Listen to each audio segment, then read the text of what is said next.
வணக்கம்,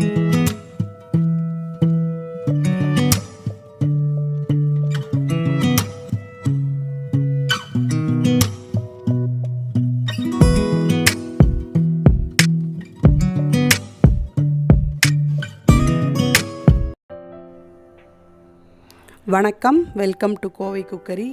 இது வரைக்கும் நம்ம சேனலை சப்ஸ்கிரைப் பண்ணலைன்னா பண்ணிக்கோங்க. பக்கத்தில் இருக்கிற பெல் ஐக்கானை கிளிக் பண்ணிக்கோங்க.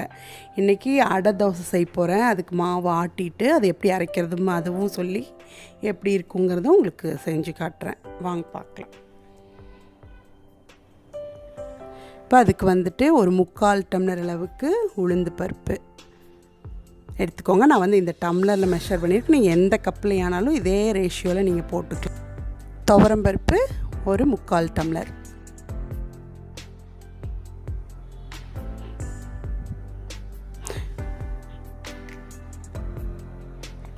அடுத்தது கடலைப்பருப்பு சேர்த்துக்கலாம்.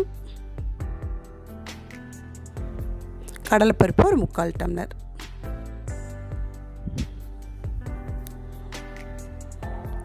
அடுத்தது நம்ம சாப்பாட்டுக்கு யூஸ் பண்ணுற ரைஸோ இல்லைனா இட்லி அரிசியோ எதுவானாலும் 1 டம்ளர் போட்டுக்கோங்க. அடுத்தது பச்சரிசியும் ஒரு 3/4 டம்ளர் போட்டுட்டு நல்லா அழுத்தி சுத்தமாக போகிற அளவுக்கு நல்லா கழுவிக்கலாம். நல்லா அழுத்தி கழுவிக்கோங்க.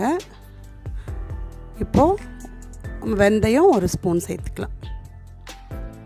சேர்த்துட்டு நல்லா தண்ணி ஊற்றி ஊற வச்சுக்கலாம். ஒரு 4 மணி நேரம் ஊறினா போதும்.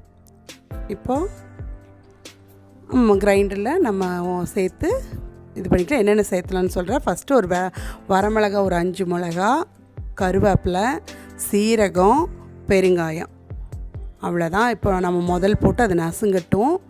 அதுக்கப்புறமா நம்ம பருப்பு சேர்த்துக்கலாம். பெருங்காயம் கொஞ்சம் சேர்த்துக்கோங்க நிறையா. நம்ம பருப்பு சேர்த்ததுனால பெருங்காயம் கண்டிப்பாக சேர்த்துக்கணும். உங்கள் காரத்துக்கு அளவுக்கு நீங்கள் வரமிளகா வேணால் எச்சா சேர்த்துக்கோங்க.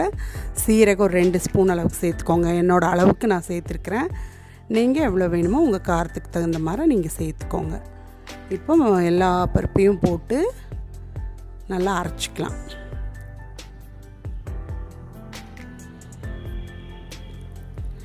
இது தனியாக குழந்தைங்களுக்கு இந்த மாதிரி தனித்தனியாக செஞ்சு கொடுத்தா கூட பிடிக்காது. இந்த மாதிரி செஞ்சு கொடுங்க.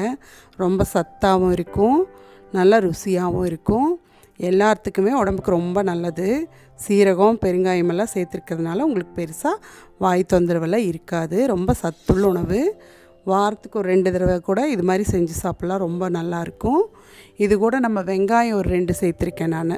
அதாவது பெரிய வெங்காயம் வேணாலும் போட்டுக்கலாங்க, சின்ன வெங்காயம் வேணாலும் போட்டுக்கலாம். நான் பெரிய வெங்காயம் ஒரு பெருசாக 2 வெங்காயம் எடுத்து சின்ன சின்னதாக கட் பண்ணி வச்சுருக்கிறேன். இது ஒரு 3/4 பதத்துக்கு ஆட்டின பிற்பாடு நம்ம வெங்காயத்தை சேர்த்துட்டு அதுவும் நசுங்கிற அளவுக்கு நம்ம நல்லா ஆட்டிக்கலாம். நான் உங்களுக்கு பக்குவத்துக்காக தான் இதை காட்டுறேன். நீங்கள் நல்லா பார்த்துக்கோங்க எப்படி எந்த சமயத்தில் நம்ம செய்யணுன்னு. இந்த அளவுக்கு ஆடிட்டுருக்குது. மாவினை கொஞ்சம் ஆனோன்னியவே நம்ம வெங்காயத்தை சேர்த்துக்கலாம். இப்போ ஒரு 1/2 பதத்துக்கு வந்துருச்சு. இந்த மாதிரி 3/4 பதத்துக்கு வந்தாச்சு. இனி நம்ம வெங்காயத்தை சேர்த்துக்கலாம். 2 வெங்காயம் போட்டிருக்கிறேன் நான் என்னோடய அளவுக்கு. நீங்கள் வேணும்னா வெங்காயம் நல்லா டேஸ்ட்டாக இருக்கும். வேணால் நீங்கள் இன்னும் கூட அதிகமாக சேர்த்துக்கலாம். 2 பெரிய வெங்காயத்தை எடுத்து பொடி பொடியாக கட் பண்ணி வச்சுருக்கிறேன். இப்போ சேர்த்துக்கிறேன். இப்போ சேர்த்து பாருங்கள், இந்த அளவுக்கு மாவு நல்லா அரைஞ்சி வந்துருச்சு. இந்த சமயத்தில் நம்ம மாவுக்கு தேவையான அளவு கல்லுப்பு போட்டுக்கலாம். இது கூடயே போட்டு ஆட்டி வச்சிட்டிங்கன்னா பிரச்சனை இருக்காது. இது ஆட்டி ஒரு 2 மணி நேரம் வச்சுட்டா போதும். அதுக்கப்புறம் எடுத்து நம்ம தோசையை சுட்டுக்கலாம். இந்த மாவு நல்லா பதமாயிடுச்சு. இனி நம்ம மாவை எடுத்துக்கலாம். பாருங்கள், நான் இந்தளவுக்கு போட்டதுக்கு எந்தளவுக்கு மாவு வருதுன்னு பாருங்கள். நல்லா பொதன்னு வரும் நல்ல மாவு. எடுத்து ஒரு 2 மணி நேரம் நீங்கள் எடுத்து வச்சுட்டு அதுக்கப்புறம் சுட்டுக்கலாம். நல்லா டேஸ்ட்டாக வரும். நான் எப்படி வருதுன்னு உங்களுக்கு சுட்டும் காமிக்கிறேன். நல்லா நைஸாக நல்லா மொறுமொறுன்னு கூட நல்லா வரும். இது கூட நீங்கள் கொத்தமல்லி தலையும் மேலே தூவி கொத்தமல்லி அடையாவும் பண்ணிக்கலாம்.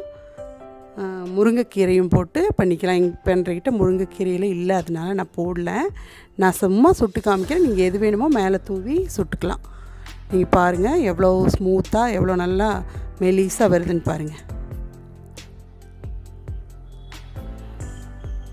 இந்த மாதிரி 2 மணி நேரம் கழித்து நான் சுடுறேன். இந்த மாதிரி நல்லா கிறிஸ்பியாகவும் வரும், நல்லா குழந்தைங்க நல்லா சாப்பிடுவாங்க. நீங்கள் நெய்யோ இல்லை எண்ணெயோ எது வேணாலும் ஊற்றிக்கலாம். ஊற்றி நல்லா கிறிஸ்பியாக வரும்போது குழந்தைங்களும் விரும்பி சாப்பிடுவாங்க. நல்லா டேஸ்டியாகவும் இருக்கும். நீங்கள் வீட்டில் செஞ்சு பார்த்துட்டு எப்படி இருக்குதுன்னு கமெண்ட் பண்ணுங்கள். இது ரொம்ப சத்துள்ளது. தவறாமல் வாரத்துக்கு 2 வாரம் சேர்த்துக்கோங்க. இதோ இந்த அளவுக்கு பாருங்கள் எப்படி வந்திருக்குது கிறிஸ்பியாக. சாம்பாரோ இல்லை கார சட்னியோ எது வேணாலும் நல்லாயிருக்கும். நீங்கள் செஞ்சு பார்த்துட்டு எனக்கு கமெண்ட் பண்ணுங்கள் எப்படி இருக்குதுன்னு. நன்றி, வணக்கம்.